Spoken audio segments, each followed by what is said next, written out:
Right now, you are forgetting things, not later today.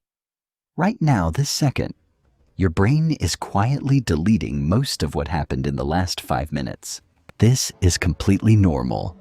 Forgetting isn't a malfunction. It's your brain working exactly as designed, which is annoying because you're probably here because you want to remember more. Names at a party, material for tomorrow's exam, that thing your boss said in yesterday's meeting. So let's talk about how memory actually works and the small number of things that genuinely change how much of it sticks.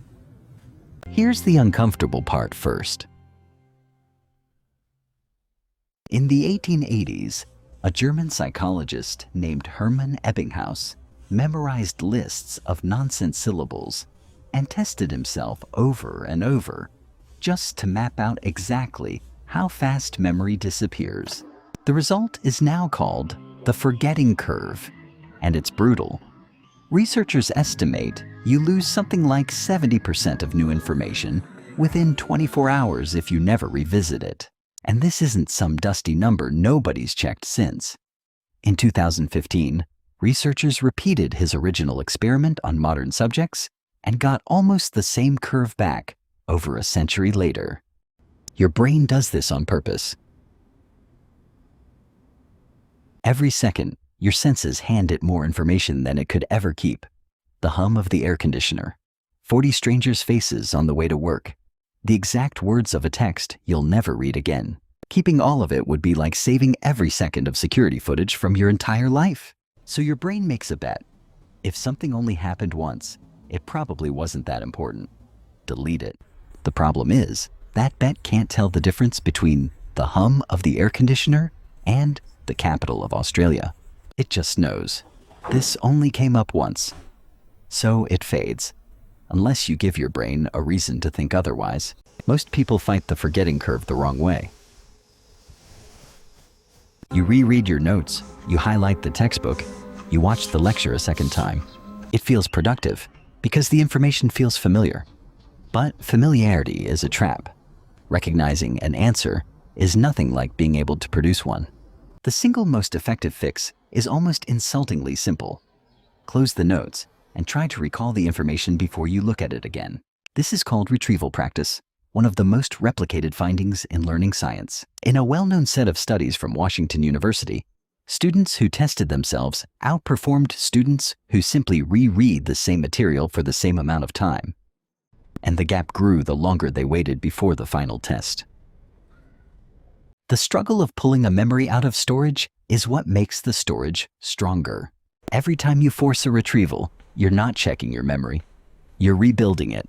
Every time you force a retrieval, you're not checking your memory. You're rebuilding it. Review something 5 times in one sitting, and your brain barely strengthens the memory at all, because nothing's been forgotten yet. So there's nothing to relearn. But review it once today, again in 2 days, again in a week, and each review forces your brain to retrieve a slightly weaker memory and rebuild it. And each rebuild makes it more durable than the last. This is spaced repetition. One review of over 800 experiments found the same pattern every time, spreading sessions out beats, cramming them together, regardless of subject or age. It's why cramming the night before a test produces a grade and almost no lasting knowledge, while the same hours spread across 3 weeks produce both. Here's a strange fact. You probably can't recite all 45 presidents of the United States in order, but you can probably navigate your childhood home with your eyes closed, room by room. Human memory is extraordinarily good at space and comparatively bad at raw facts. Memory athletes exploit that gap on purpose, using a technique called the method of loci, or memory palace. They take a path they know perfectly, like their walk to school, and imagine placing a vivid, exaggerated image of each fact along that path. To recall the list later, they just walk the path again in their mind. Here's the part that should get your attention. This isn't a party trick reserved for rare talent.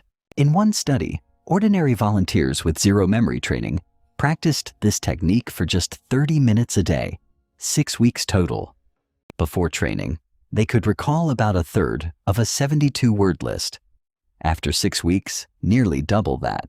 Brain scans taken before and after showed their neural activity had genuinely started to resemble that of world-ranked memory champions.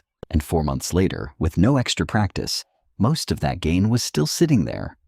The last lever isn't something you do while learning. It's something you do afterward. During deep sleep, your brain replays the day's new information, moving it out of a fragile, temporary holding area called the hippocampus and into more permanent storage across the rest of the brain. This isn't a theory dressed up as fact. Scientists have recorded that replay directly, first in animals and more recently, inside the human brain itself. Pulling an all-nighter to cram doesn't just leave you tired. It skips the exact process that would have turned that studying into a permanent memory. It's the equivalent of writing a document for 6 hours and closing the laptop right before you hit save. So here's the entire system in one sentence. Learn it. Test yourself on it before you feel ready. Space those tests out over days instead of hours.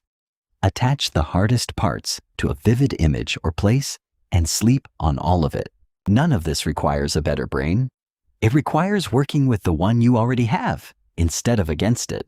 Your memory was never a filing cabinet, quietly storing everything you feed it. It's more like a muscle that only grows when you make it work. Here's the strange part. Memory is just one of the hidden systems quietly running your life without asking permission, right alongside the ones that decide what you fear, who you trust, and why you procrastinate. That's the whole reason the Axiom exists. Pulling those systems into the light, one at a time, so you're working with your own mind instead of guessing at it. If this changed how you think about your own memory, do one thing for me. Down in the comments, tell me the most ridiculous thing your brain has ever refused to let go of. A jingle, a phone number from 3rd grade, anything I read every one, and I want proof I'm not the only one whose brain kept the wrong file. And if you want the next hidden system explained the same way, clearly, honestly, no fluff. That's what happens here every week. Subscribe, and I'll see you in the next one.